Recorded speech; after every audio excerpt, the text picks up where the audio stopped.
Botamba, Botamba, na bengi yo combien de fois? Yaya, genre à mibali lokola yo toyebi bango très bien. Ngai na ye, kolamusa o mo esprit. Tant on a barapesa nga bongo kopesa ngai matoi te, parce que quand on réfléchit, au moins ba biso to na ba oreille les likolo makasi. Ba aigle penda musunya aigle ba lera ngoto soko tumbiango ezopola. Ya solo mabe.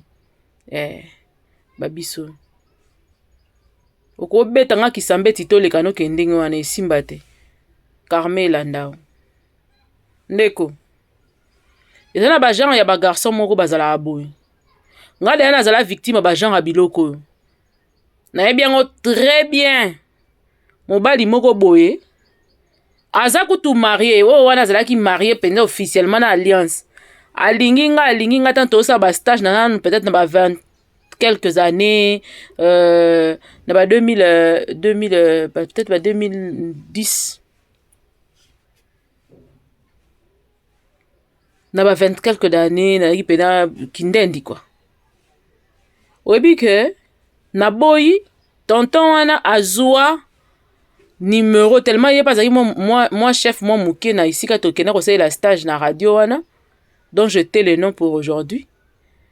Azwa numéro ya batu tout surtout mutu oyo bando solisa ngai mingi bazaka deux garçons bando solisa ngai mingi bango balende bazoki message wana ta ba 5 fois donc akenda ko déranger bango ndenge eza boye mona mwasi na sida boke bana ye fio aye sika na sida nzinzi na cha bango tango na bandi ko sala koya na nini wana yesko akoko supporter te ke ngana boya ye et il pensait que ngana banda ko linga mutu mususu kuna okina kipena mobali na kati ya bato wana te mobile na ngai pas ayaki te na kati ya bato wana déjà na musala la linga penza makamba ba kolinga na te pona mona ke suka na onka bien te na hésita rango na tshaka pe mutema te so na lingi muna musala iba na tshena mutema te po e ko simba te nde na moni la ngo siko du coup atindela penza chaîne mobimba message ke boke bana Mireille wana MK wana zalaka na Niama nga subul na oyeba te na ye na nga pe musala normal te na yaka te mukolo yango na yaka te na mte soki zara nini on te sala qu'il fallait pas na ya pendant quelques jours je crois peut-être 3-4 jours parce que batumsu bakanisi que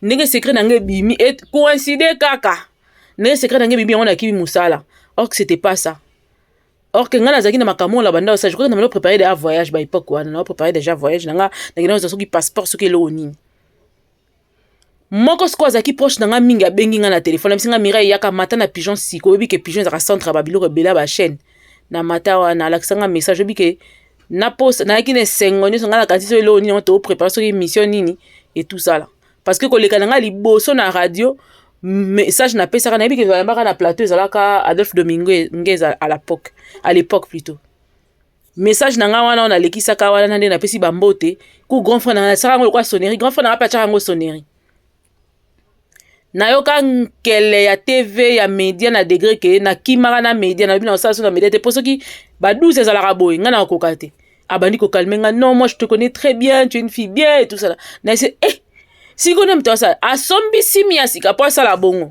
or que siko bato bazalaki déjà na ye ba yebi déjà ka a fonctionnera bongo ba beza ye talaka mukolo chaîne abengisa biso na réunion na ba responsable to kota na bureau na ya bandi koloba babengi nga na bina yebi makambo na te na yebi eloko te abomela nga makambo ya degré okotikala kondima te ce genre d'homme yona mibali bazalaka yes ayebi keloko wana ekataka mwana mwasi musisa akokosela okake na bimaki na yo mais papa batu ba induire yo na erreur te na yebi passion esalaka ngai makambo na sala mwana mobali wana na bando yo basute na saleni na sala eloko mona ke sute la mokili metema bonzambe eza na kati ya mutema na soli na bapastor na banani na benga eka na yebi ke ayo awanga na yebi ke za yo ba preuve nyonso elakisi ke za yo mais yeba ke oyo salinga ba sala ngo mwasi no ba sala ngo banana batu nyonso mibala basi bazalaka na lien na yo bazwango ngai peut-être pona yeba inzambe ona kira na bongo nga peut-être pasi na ngai zaki bongo et puis mon nazaki na kwa ki jamais kondima ke ko eza possible parce que ndo fana na eto zalaka na eto vivra na yi siko yo o blessé moi na moment si abatuti na degré wana lem soupe perturber mariage na e o ebite doute nini o tia na kati ya couple wana mobali wana po andimela mwasi na ye akoko banda kondima mais ando kondana ka ye kaka muke muke rappeler muke zongi ebi mibali nde baza tazwa makasi. Et puis ozo continuer kolega na ba émission pour nous continuer ko affirmer eloko oyo oyebi au plus profond de toi que ça a sauté parce que ozo penser que ça la moninga mabe. Tozara na ba limite tant qu'on cherche à blesser une personne. Tozara na ba limite. Et ba limite sous ba franchir raté. Ils ont ba limite sous ba franchir raté. Et puis nengo za na bonzambe moins.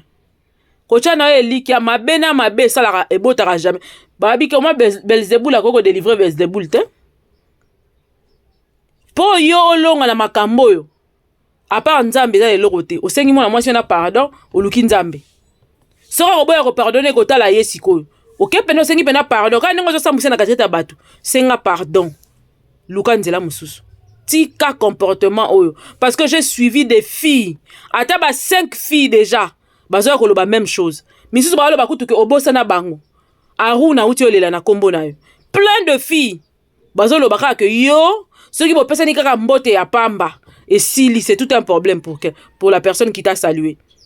Oh mobile ya ndenge ni fois za la na moi sino fois banga pour mon ko bobeba na ceux qui par hasard bobeba na koza ya catastrophique. C'est une maladie, il faut que délivrance ya solo OK luka nzambe. Ne pense pas que donc basi wana nyonso na yo leki oza boga ya modèle ni nyango oyo bato wana nyonso faut kaka yonde ba craquer. C'est faux. Mibali ya bogar koleka ba. Donc c'est un peu ça. Mibali ya kitoko koleka ba ebele ya kosakana te.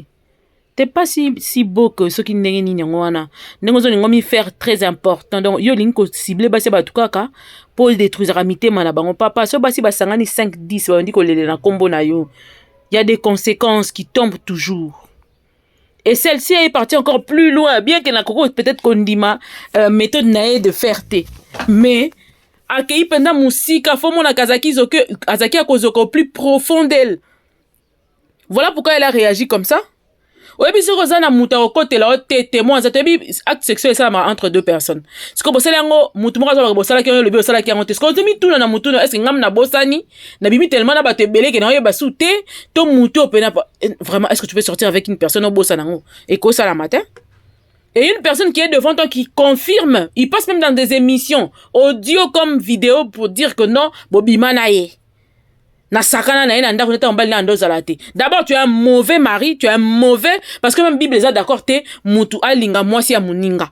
10e commandement, kolinga mwasi ya muninga na ote. Toi tu te permets de venir dans une maison au mobile bana mwasi nezo bimane o kati ba betelo maboko po yoza botamba, po yoza maître.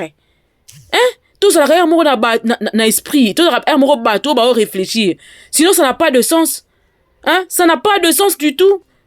Oh bato ba ndenge nini oyo lo ba pozo kumisa loko yo mobile ya solo za bon te mobile ya solo il faut mwasi alinga mwasi akele nda kune et puis azate mobile ofa ira na ba réseaux sociaux po ya ko lobaka mibalo bazara du genre net ni basambisa mwasi comme ça cette dame là Pamela j'avais pitié d'elle na bando ibande ce mobile yango te sa ngini nani je regardais je me disais mais comment mobile ya solo ko sa mamba ndenge je crois qu'elle regrette de toute sa vie de rencontrer un homme comme ça. Je crois que PCP ma yele lisusu koleka que na balinga bilingela te.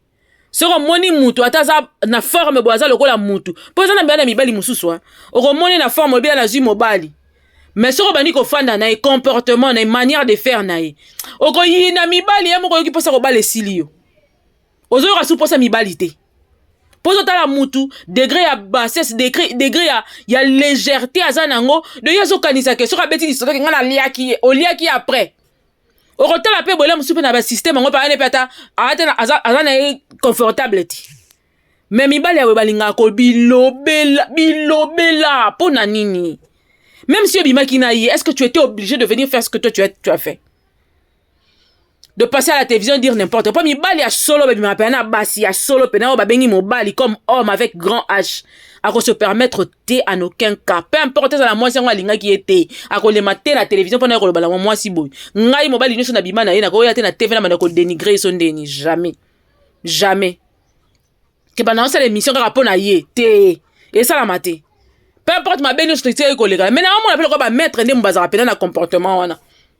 Ba sportif, ba na comportement moko lokwa, ba mona lokwa moi ça elo côté. J'ai remarqué ça, quelques personnes qui font le sport, surtout sur atteindre un niveau moko, mona lokwa netike, a comme une nzambe. On dit moi ça elo côté, alinga chosifier. Ba na chosifier maman na yo.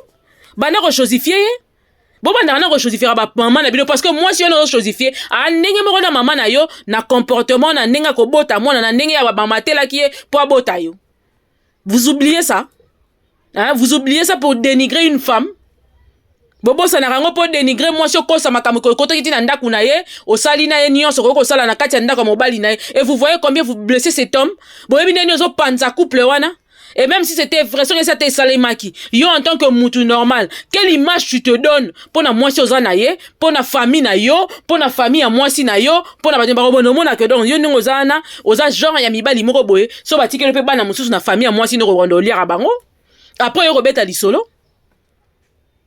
Nous sommes pas de façon mona ba linga ba côté là et bon côté par rapport à quoi ah na ba facette nions on a raison té Nicolas que tu na ba facette mususu on a raison na facette on ko ça makam na cimetière on a raison té mais il y a raison té il y a plein de femmes qui pleuvent chaque jour ici là sur TikTok ba loba awa que yé asala bango ba biloko o asali Nicolas et puis ces femmes là continuent à confirmer qu'abima na bango té. La seule moi si oh ya humiliatine à degré zéro. Pour ceux qui genre ya mobile le quoi botamba maintenant Nicolas nga filmer. Pour moi si ozala ki na ya lobaki kalinga ki le quoi Pamela a filmer publier. Boni ba lingi to azolia ya bika obebi sa lobby. Mutu le quoi botamba ceux qui abimaka na Nicolas mbela filma je vous jure. Nenga filmate c'est que babimate. A kosi. Parce que j'ai observé cette affaire, j'étais très occupée dans observer, on observé. Dans l'observé, sabina ninga kota makamba batu, y a vie privée pénate, mais quand ça touche à un niveau là, surtout que ça touche la femme. Et aussi moi si, oh azole la na pasi na motema, na kota. Pour ngapena na zala victime iloko salité boy. Mutu wana tikali ko yeba ta liboko na nga ko simba boy yebi ngote. Mais il s'est permis de raconter n'importe quoi, de dire des choses. Oh yebi ta vie na ngate, ayeba ta place nga vanda ate. Mais tellement il y a des gens qui ont moins de 25 ans, on a mutuka, on a ville, on a vitesse moko alinka détruire yo. Ayeba ki te na source ya mutu, moko mutando ça la force na ngai. Et Botamba s'il était sorti avec Niclette. Quand il abandon lien na compte que arana mobile na consonne esprit na ya relaxa batu que y a danger, alinga la que y a danger qui mettre matarbatu musuna mutu. Ba sportif bazala mingi bongo ba mona loka moi c'est le côté na lia ki petit wana ba mi solo ba beta aka yangwana. Je dis pas tous hein, mais la plupart sont comme ça, ils sont sans manière. La plus na yebi pe ba sportif mususu kaka même chose bango ba sinyo so balingaka bango. Oh ba mama bando changa litoi, mama na bando changa litoi, mama bando changa litoi, tantino bando changa litoi. Ye muta changa litoi mais abalusa ke bando changa litoi ba olulai. Aya obebi sana bana bato basala na internet ah. Koko c'est là ba makambo yem tando changa tana Monica lobi 2 3 4 5 fois non ça c'est pas un homme. Pour mobile ya sola ko vana tando lobaka fi wana mama ba panzana nga mama changa litoi. Fi wana mususu mta do ba fi nyonso na ba panzana ka yo po yo nani. Po le otongela fi nini ba fi nyonso ba panzana lo otongela nani lupango. Osombela nani lupango ça ela nini po ba panzana ka yo. Beau changer comportement faut botika on a 2023 et bato bazo encourager Botamba mukola kola le bembe to comme zinzin nde bo comprendre que mamto le beza sérieux mais tellement bino bo zorani sur la légère bo zo ngwa la légère to la bino to la ko isukidi côté resuki la to la kaka biso to saka na ba téléspectateur femme pe lokola mobali na azaki toucher ba yebisi ke ba sika la ko sasa moi sino soki yo ke na même ndako oye pa ya kola la même betu mobali na aza toucher sûrement couple na ezoki kota ki en péril ya moment na moi si a réagir bon et pour na yé croyance na eza ya wana ndenge za na Botamba za livré à lui de voir soki Monica ko yeba ko senga pardon ayebi ko kitisa likambo ici là c'est lui qui voit mais tozali bato bazo yebisa ke ko sala ye leur côté merci à vous. Déjà en regardant Botamba en question là, vous sentez que déjà il y a quelque chose qui ne va pas. Tu sens que c'est la culpabilité qui est sur sa figure là. Et Longine on est la culpabilité à Makasi. Azo le baga netika qui mettre, azo c'est la qui mettre, éviter qui mettre ebomaye et oliayo, qui mettre et koliayo yaya. Zonga mutu soko zo reconnaître eloko. Réponds-toi senga pardon, luka bo bongisa na ndeko na yo chanase. Pourtant on kokufa, biso to olelaka to ya ko betera lisolo a. To ya obeta na biso lisolo to elongi ya Botamba za na esengo te. E ya na esengo ata ya ndambu te. bozo sentir kaka mutu mo culpabiliser ba problème elati ye mais awa ne rasa kaka ki gros do kaka ki maître ya baninga no ba maître ba otikala yo nde mutu oke yo moko okokende yo moko ba problème ekokomela yo parce que bataki kombo ya deux personnes teza kombo na yo moko.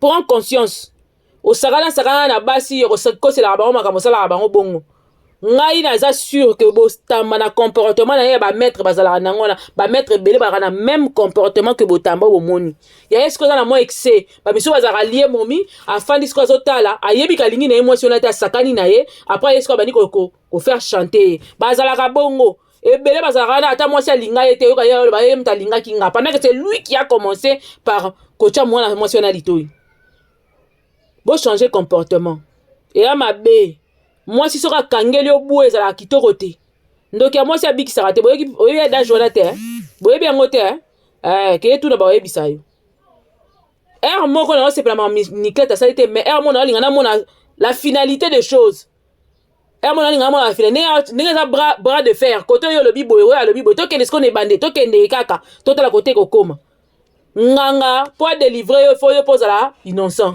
ata nganga eza loi ya nature eza boye. Il y a la force du mal et la force du bien. Quand tu es dans le mal, tu veux que le mal te sauve, ça ne sauve pas. Ça ne sauve pas. C'est le bien qui sauve dans le mal. Mais le mal et le mal ne sauvent pas. Kobo sanangote, ma bena ma be sauvarate. Ma bena malamu nde elekelaka. Malamu nde longaka et triomphaka. Voilà pourquoi on te dit, si tu ne reconnais pas cela, gloire à Dieu. C'est le bien. C'est le bien qui domine.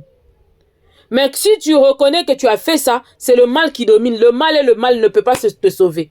Mais le bien sauve le mal. Wana kobosa nango teza principe ya nature nanu. Nzambe mutachango bongo avana no banana ko sambela nkolo nzambe achala a établi ça bongo. Dans le bien et le mal. C'est le mal. Le mal domine na ebele na mokili. Mais na triomphe. C'est le bien qui